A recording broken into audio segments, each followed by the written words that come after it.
Alors, ce que je vous propose de voir, c'est pourquoi faire du réseau. D'accord? On va le voir, parce que la réponse, n'est pas que le business. C'est quoi le réseau et comment on les choisit, comment on les sélectionne. Qu'est-ce qu'on fait avant, pendant et après un événement.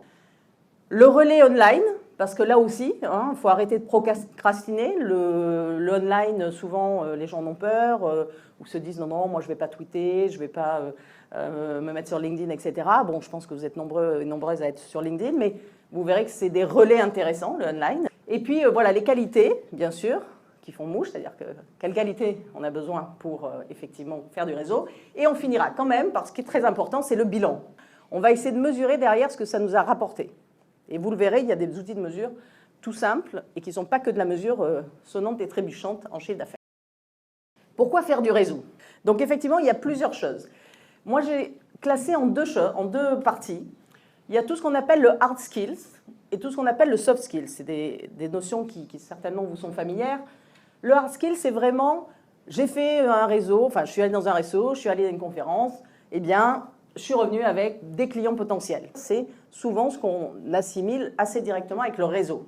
On dit, ben voilà, le réseau, c'est fait pour faire du business, pour amener du chiffre, etc.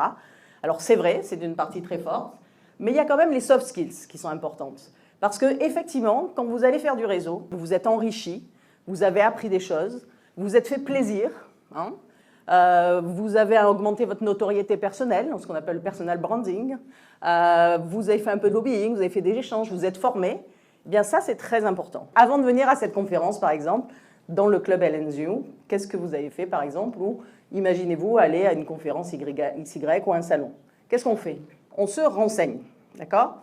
Et vous verrez, on peut ne pas le faire, parce que souvent on n'a pas le temps, mais si on le fait, c'est beaucoup plus puissant, parce que vous savez les gens que vous allez vouloir rencontrer. On tient ses engagements, ça c'est hyper important. Et si vous avez rencontré deux personnes et que vous voulez les connecter, les mettre en relation, faites-le dès que vous rentrez. C'est-à-dire, allez, dans les 24 heures. Si vous ne le faites pas, qu'est-ce qui va se passer?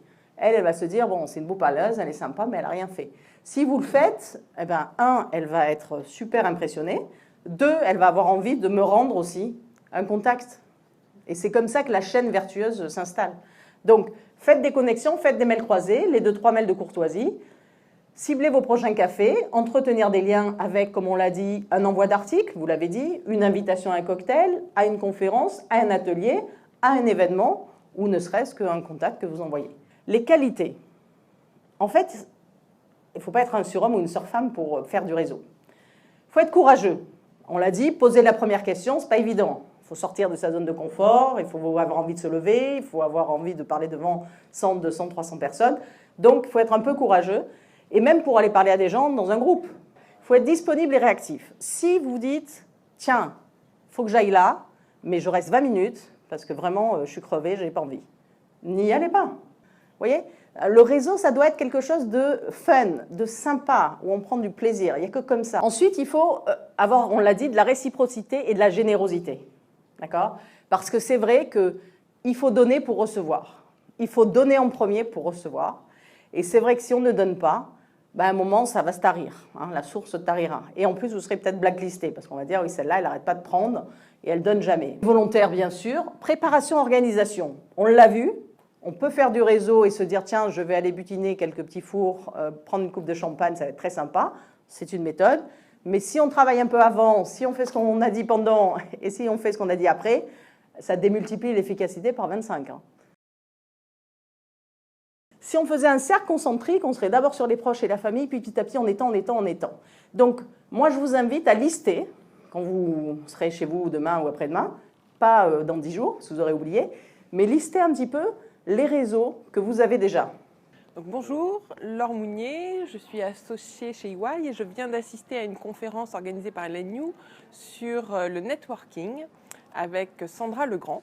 Et donc, je voulais vous en faire un retour à chaud juste à la fin de cette conférence. Je trouvais que la manière d'aborder était à la fois très concrète, donnait très envie d'y réfléchir, de le préparer et d'y passer du temps, même si ce n'est pas toujours facile.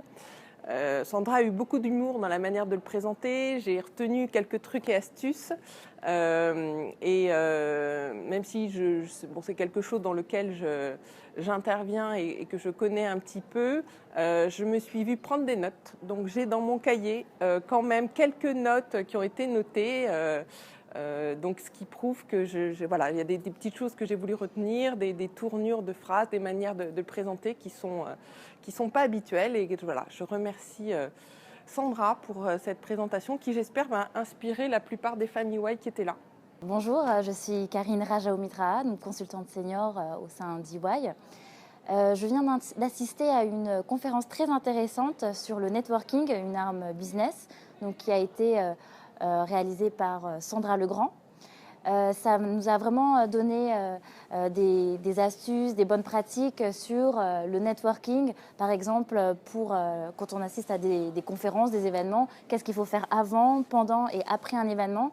C'est vrai que moi-même, personnellement, je participe à plusieurs meet-up ou même plusieurs conférences. Mais effectivement, ces astuces et ces bonnes pratiques de suivi, de comment garder la relation avec les personnes qu'on a rencontrées, ça, je ne les avais pas en tête, donc cette conférence m'a vraiment permis d'en savoir plus sur ces bonnes pratiques et je remercie vraiment Sandra Legrand pour cette conférence.